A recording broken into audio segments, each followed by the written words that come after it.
Okay, here we're going to be looking at a consolidation for less than 100% interest with pre-existing goodwill by the subsidiary. Now, for example, Corporation A, the parent, is going to buy 80% here of Corporation B, the subsidiary, and they're going to pay $688,000 for the 80% investment here in the subsidiary or Corporation B. And based on that, the total implied fair value here for Corporation B would be $860,000. So going over here and looking at the balance sheet here for Corporation B, we have the book value here for the assets and liabilities, but what we have to determine is the fair value for those assets and liabilities, and I've done that here. And we also have pre-existing goodwill here, or the carrying value of the goodwill here, or the book value here is $20,000 for the subsidiary or Corporation B. And after we recalculate the fair value here, we're going to come up with goodwill here of $100,000. So we have to determine how our consolidation will incorporate this $20,000 and this $100,000 goodwill amount. So looking at our calculating our goodwill here, we have our fair value of our net assets here, $920,000 for the assets and $160,000 here for the fair value of the liabilities. We have a fair value of our net assets here at $760,000. So now to determine the goodwill here at the fair value here, we have the implied price here of $860,000, and then we would subtract the fair value of the net assets here at $760,000, and we have this goodwill here of $100,000 that we've calculated. But we have to account for this $20,000 worth of pre-existing goodwill. Okay, looking at the value analysis for this consolidation. We have our subsidiaries fair value here, and we divide that between the parent and the non-controlling interest here, and then we have the fair value of the net assets, and again we divide that between the parent and the non-controlling interest. So the difference here between the fair value of the net assets and the subsidiaries fair value here determines the goodwill. In this case, we came up with $100,000 here for the goodwill. But the problem here with this value analysis is that the goodwill here for the existing goodwill here by the subsidiary is being ignored. So what we have to do is we have to go up to our distribution schedule to determine how we're going to allocate here our assets and our abilities and this goodwill.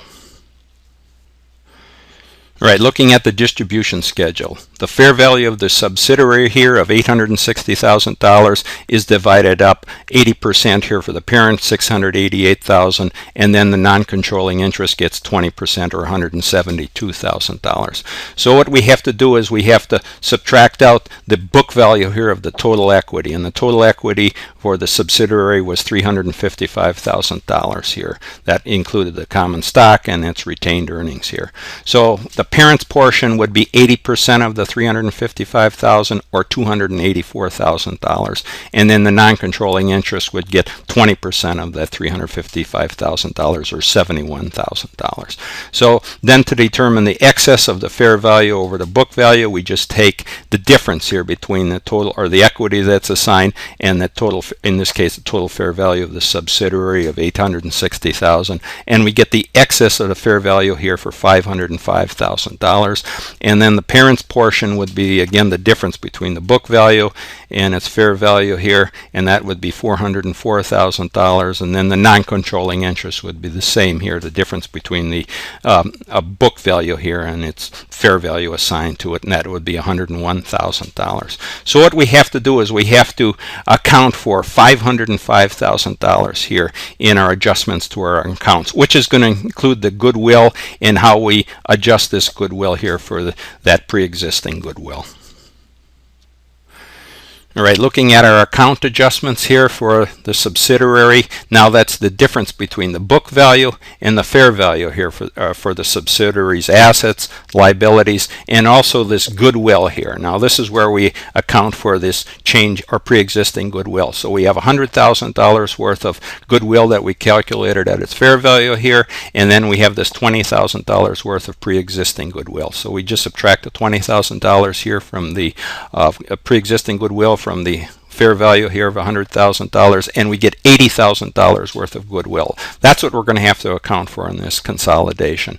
And then summing our assets, our liability changes here, and this $80,000 worth of goodwill, we get total adjustments that we have to make here for $505,000, which agrees here with our distribution schedule for the excess of the fair value over the book value here of $505,000.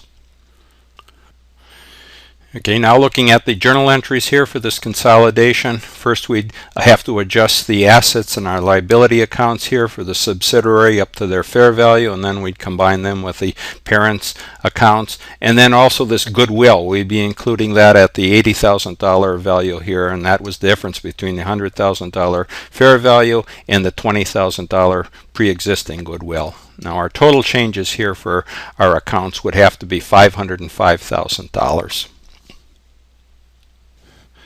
Okay, now looking at our investment in the sub, the parent invested $688,000 in the subsidiary here, and that has to be eliminated. So first, we would take the $284,000, or the 80% of the equity that the parent has in the sub here, and we'd eliminate that or credit our investment here for $284,000. And then the remaining amount here would be the excess of the fair value or the book value here for the parent of $404,000, and we'd credit or reduce our investment in the sub by that amount. So then our total investment in the sub here would be zero at this point.